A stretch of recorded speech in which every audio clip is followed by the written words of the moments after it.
इस इंसान को देखिए, इसका नाम है जॉश वॉटसन, जो कि इस वक्त ताइवान में एक मार्शल आर्ट चैंपियनशिप खेल रहा है। इस मार्शल आर्ट चैंपियनशिप का नाम है ताई ची। अभी इस इंसान को देख के आपको लग रहा होगा इसकी तो बुरी हालत हो गई है और ये चैंपियनशिप हारने वाला है, लेकिन ऐसा नहीं होता। ये वर्ल्ड चैंपियनशिप जीत जाता है। अब हमें से कई लोगों को लग सकता है यार इसमें कौन सी बड़ी बात है, लेकिन इसमें एक बहुत ही सरप्राइजिंग बात ये है कि जॉर्ज को सिर्फ 2 साल का एक्सपीरियंस है और इसके ओपोनेंट को 10 साल का एक्सपीरियंस है। अब हम में से कई लोगों को लगेगा कि यार इसमें कौन सी बड़ी बात है, लेकिन जॉर्ज के बारे में एक और इंटरेस्टिंग बात है और वो ये है कि इससे पहले इन्होंने 8 बार चेस में नेशनल चैंपियनशिप जीती है। यानी एक इंसान जो दिमाग वाली गेम में अच्छा था, वही इंसान मार्शल आर्ट्स में अच्छा बनता है, यानी फिजिकल एक्टिविटी वाली गेम में अच्छा बनता है। इसके बाद ये ब्राजीलियन जिजित्सु में अच्छे बनते हैं और इवन सर्फिंग में बहुत अच्छे बन जाते हैं। इन पर एक बुक लिखी थी फाइंडिंग बॉबी फिशर, जो कि चेस के ऊपर थी, जिस पर एक मूवी भी बनी है। ऐसे कई टास्क जिसमें लोगों को 2 महीने तक लग जाते हैं, ये उसको 1 दिन में कंप्लीट करने की कोशिश करते हैं। इसलिए इन्होंने इस पर एक बुक भी लिखी है, द आर्ट ऑफ लर्निंग। और आज इसी बुक से हम 7 प्रिंसिपल सीखेंगे कि कैसे हम किसी भी चीज को बहुत जल्दी कैसे सीख सकते हैं। तो आइए स्टार्ट करते हैं। तो सबसे पहला प्रिंसिपल जो जॉर्ज बताते हैं वो है इन्वेस्टमेंट इन लॉस। ये बचपन की अपनी स्टोरी बताते हैं जहां पर इनका फ्रेंड था, वो इन्हीं की तरह चेस में बहुत अच्छा था, लेकिन उसके घर से उसको इतनी तारीफ मिलती थी कि उसने क्या किया, उसने जॉर्ज के साथ चेस गेम खेलना बंद कर दिया, क्योंकि उसको लगता था कि यार इसके साथ मैं बार बार चेस गेम खेलूंगा तो मैं तो हार जाऊंगा, और अगर मैं हार गया तो मेरे घर वाले क्या बोलेंगे, वो मुझे लूजर समझने लग जाएंगे, क्योंकि अभी तक तो वो मुझे विनर समझते थे। लेकिन जॉर्ज बोलते हैं कि जो माइंडसेट है ये बिल्कुल ही फ्लॉड माइंडसेट है, क्योंकि हमें कॉन्शियसली बार बार ऐसे स्टेप्स लेने पड़ेंगे कि हम हारे, अपने को हम स्ट्रेच करें, अपनी लिमिट को आगे बढ़ाएं। इसका ये एक एग्जांपल देते हैं कि एक बार इनका चेस मैच हो रहा था एक रशियन इंसान के साथ। ये दोनों चेस में बहुत अच्छे थे, तो इनको बोला गया कि आप दोनों बस हैंडशेक करो और आपका जो मैच है वो ड्रॉ हो जाएगा, यानी दोनों के दोनों चैंपियन बन जाएंगे। जो इनका रशियन ओपोनेंट था वो इस बात के लिए मान गया, लेकिन जॉर्ज ने इस बात के लिए मना कर दिया। ऑल्दो ये गेम हार गए, लेकिन ये बोलते हैं कि ये चीज दिखाता है कि मैं हमेशा रेडी हूँ लॉस के लिए, इन्वेस्टमेंट के लिए। ऑल्दो अगर मैं उस वक्त चाहता तो मैं पूरी तारीफें बटोर कर उसके साथ कप शेयर कर सकता था और एक विनर बन सकता था, लेकिन इस माइंडसेट की वजह से ये फ्यूचर में बहुत गेम्स जीते। नेक्स्ट प्रिंसिपल कहता है मास्टर द फंडामेंटल्स। अगर आपने कराटे किड मूवी देखी है तो उसमें मिस्टर हैन पार्कर को बोलते हैं कि अपनी जैकेट उतार और दोबारा से उसे पहन, उसे उतार दोबारा से उसे पहन, उसे उतार दोबारा से उसे पहन, क्योंकि वो अपनी माँ को जैकेट जमीन से उठाने के लिए मना कर रहा होता है। अभी जो छोटा पार्कर है उसे मिस्टर यान से कुंफू सीखना है, इसलिए वो उनकी बात मान जाता है और जैकेट पहनने की सेम मूव मिस्टर हैन पार्कर से 2000-3000 बार करवाते हैं। एक बार पार्कर को गुस्सा आ जाता है कि आपको खुद कुंफू नहीं आता, मैं जा रहा हूं। लेकिन उसके बाद मिस्टर हैन कहते हैं कि रुक, दोबारा से इस मूव को कर, जैकेट पहन, जैकेट खोल, जैकेट पहन, जैकेट खोल। और उसके बाद वो बताते हैं कि एक्चुअल में जो वो चीजें कर रहा था वो फंडामेंटल थे कुंफू के, और सिर्फ जैकेट पहनने और उतारने से वो काफी मूव सीख चुका है। ऑल्दो ये मूवी फिक्शनल है, लेकिन जो जॉश है वो इसी कॉन्सेप्ट को एम्फसाइज करते हैं कि मैं क्या करता था कि जब मैंने चेस खेलना स्टार्ट किया तो मैं बाकी लोगों की तरह सारे पीसेस को एक साथ खेलना स्टार्ट नहीं किया था। मैंने शुरू में 2 पीसेस ओपोनेंट के रखे, 2 पीसेस खुद के रखे, और उसके साथ मैं इन मूव को मास्टर करता रहा। शुरू में मैंने इतना ज्यादा टाइम गुजारा इन 2-2 पीसेस के साथ कि मैंने इनको मास्टर कर लिया। उसके बाद मैंने 4-4 पीसेस लगाए, 5-5 पीसेस लगाए, 6-6 पीसेस लगाए, और फाइनली फिर सारे पीसेस के साथ मिलके मैंने चेस खेलना स्टार्ट किया। लेकिन तब तक मैं चेस के फंडामेंटल्स को इतने अच्छे से समझ चुका था कि मैं अपने से जो 6-6, 7-7 साल सीनियर है उनको भी इस गेम में हरा देता था।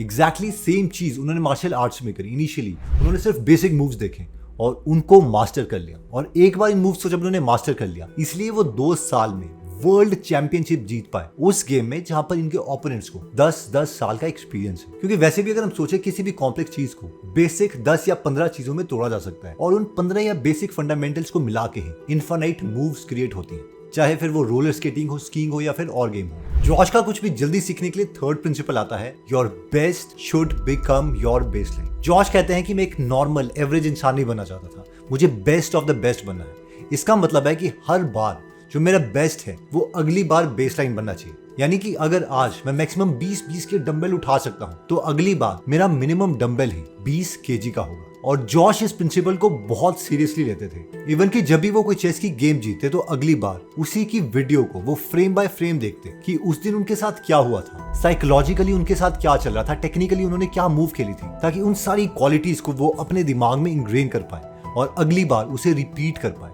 एग्जैक्टली सेम करते थे जब वो कोई गेम हार जाते थे। वो अपने टेक्निकल एरर को समझते थे, वो अपने साइकोलॉजिकल एरर को समझते थे, यानी साइकोलॉजिकली वो क्या सोच रहे थे, क्या वो दूसरे के घूरने से घबरा गए, या फिर वो पब्लिक की चीयरिंग से घबरा गए, या फिर एग्जैक्टली हुआ क्या था। सेम चीज उन्होंने मार्शल आर्ट में भी करी। वो अपने ओपोनेंट को स्टडी करते, खुद को स्टडी करते, लेकिन हर बार वो एक प्रिंसिपल को बस फॉलो करते थे कि उनका जो बेस्ट है वो उनका मिनिमम बन जाना चाहिए। फोर्थ प्रिंसिपल कहता है कि the most effective way of learning is interval training.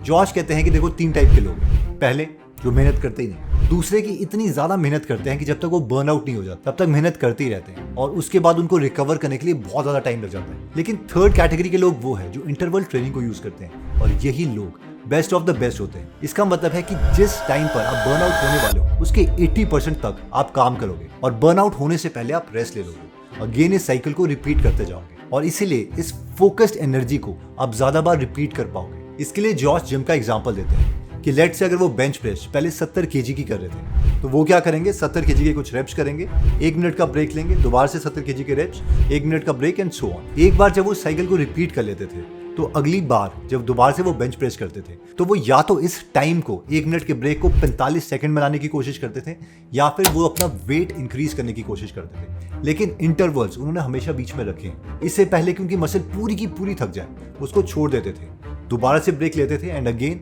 He used to do the reps. वैसे इस प्रिंसिपल को कुछ दिनों से मैं भी यूज कर रहा हूं और इसका रिजल्ट मुझे भी अच्छा मिल रहा है। नेक्स्ट लर्निंग प्रिंसिपल है play to your style. George जब छोटे थे तो वो पार्क में गए। पार्क में उन्होंने देखा कि 2 लोग चेस खेल रहे हैं, उनमें से एक प्लेयर बार बार जीत रहा था और वो जो प्लेयर जीत रहा था वो एक बहुत ही एग्रेसिव स्टाइल की चेस खेल रहा था, यानी उसको जल्दी से जल्दी अपने ओपोनेंट को हराना था। अब क्योंकि जॉश उस इंसान की चेस स्टाइल से इंप्रेस हो गए इसलिए बचपने में ही उन्होंने इस चेस स्टाइल को ऑप्ट कर लिया और थ्रू आउट अपनी लाइफ जितनी भी देर तक उन्होंने चेस खेली वो इसी स्टाइल से चेस खेलते रहे। अब चेस जल्दी सीखने के लिए जॉश हमेशा मेंटर से सीखते, यानी वो एक मेंटर लेते, उनसे सीखते, उसके लेवल तक पहुंचते, फिर एक और मेंटर लेते, उनसे सीखते, उनके लेवल तक पहुंचते एंड सो ऑन। लेकिन फिर क्या हुआ कि उन्होंने एक टाइम पर एक ग्रैंड मास्टर को अपना मेंटर बना लिया, लेकिन इस ग्रैंड मास्टर का जो चेस स्टाइल था वो थोड़ा सा डोमिनेंट था, यानी वो थोड़ा सेफ प्ले करते थे। अब ये वाला स्टाइल जॉश के एक्चुअल स्टाइल के साथ मैच नहीं हुआ, जिसकी वजह से जॉश काफी गेम्स हार गए। इसलिए जॉश हमेशा रेकमेंड करते हैं कि देखो हर बंदे का एक तरीका है खेलने का, एक तरीका है सीखने का और हमें जो हमारा मेंटर चूज करना है वो इस तरीके से करना है जो हमारे नेचुरल स्टाइल की तरह खेले, ताकि हमारी एग्जिस्टिंग स्टाइल को हम एम्पलीफाई कर पाए। क्योंकि लाइफ में अगर हमें एक्स्ट्राऑर्डिनरी बनना है तो जिस चीज में हम ऑलरेडी अच्छे हैं उसका कंपाउंड होना जरूरी है। आप दोबारा से 0 को कंपाउंड नहीं कर सकते।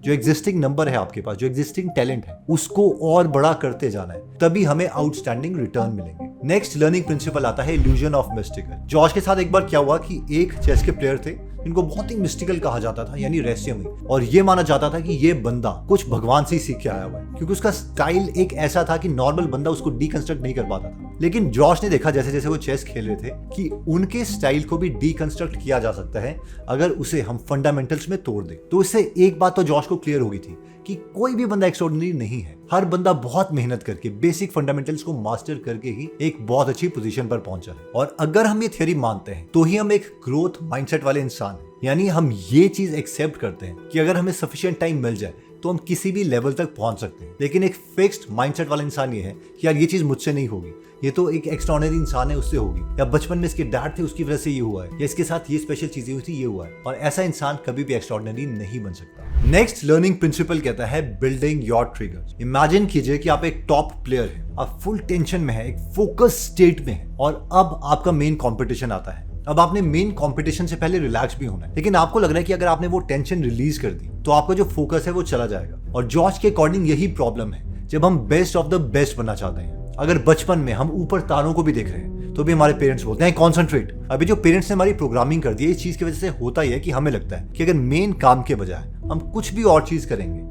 तो हम अपना फोकस लूज कर देंगे, लेकिन ऐसा नहीं है। जॉश कहते हैं कि एक बार वो परफॉर्मेंस के ऊपर टॉक दे रहे थे और एक एथलीट उनके पास आया। उसने कहा कि अगर कंपटीशन से पहले मैं बहुत ज्यादा फोकस करता हूँ तो कई बार मैं बहुत ज्यादा टेंशन ले लेता हूँ और बर्नआउट वाली सिचुएशन में पहुंच जाता हूँ, लेकिन अगर मैं टेंशन नहीं लूँ तो मुझे ये लगता है कि मैं अपना फोकस लूज कर दूंगा। जॉश ने उसे कहा कि हर बार गेम खेलने से पहले उसे छोटा सा स्नैक लेना है, 15 मिनट के लिए मेडिटेशन करनी है, 10 मिनट के लिए स्ट्रेचिंग करनी है और 10 मिनट के लिए अपना फेवरेट म्यूजिक बॉब डायलन का सुनना है और उसी के बाद मेन गेम खेलनी है। 1 महीने तक इस रूटीन को फॉलो करने के बाद ये जो सारी चीजें हैं वो उस एथलीट के लिए ट्रिगर बन गई यानी जब भी ऐसी चीजें होंगी उसके माइंड ने ये मान लिया कि उसे फोकस स्टेट पे आना है। इसके बाद जॉश ने धीरे धीरे इसमें से कुछ एलिमेंट्स हटा दिए। फॉर एग्जाम्पल स्नैक हटा दिया, मेडिटेशन हटा दी, और सिर्फ म्यूजिक सुन के ही वो एथलीट अपने फोकस स्टेट पे आ जाता है। अगर आपने इस वर्ल्ड कप में ये पैटर्न नोटिस किया होगा तो विराट कोहली बस में आए म्यूजिक सुनते हुए, उन्होंने किसी से बात नहीं करी, उन्हें टिक्के वगैरह लगा रहे थे, वो नॉर्मली उसी स्टेट में आगे चले गए क्योंकि वो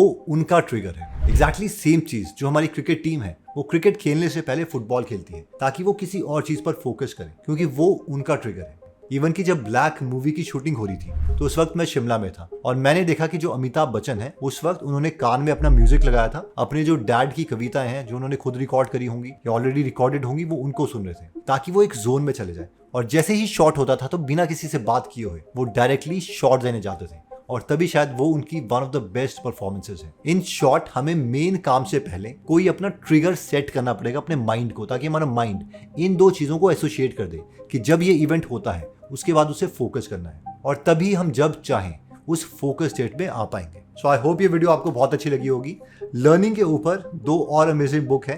पहली है mind of numbers by Barbara Oakley और दूसरी है डीप वर्क। ये दोनों बुक्स की डिटेल बुक समरी आप हिंदी में सुन सकते हैं गूगल एप्लीकेशन पर, जहां पर 200 से ज्यादा बुक समरीज हिंदी में फ्री में अवेलेबल है। और अगर आप ये फ्री बुक समरी सुनते हैं और आपको हमारा काम पसंद आता है तो आप प्रीमियम बुक सब्सक्रिप्शन भी ले सकते हैं, वरना एप्लीकेशन डिलीट कर सकते हैं। मिलते हैं दोबारा नेक्स्ट वीडियो में।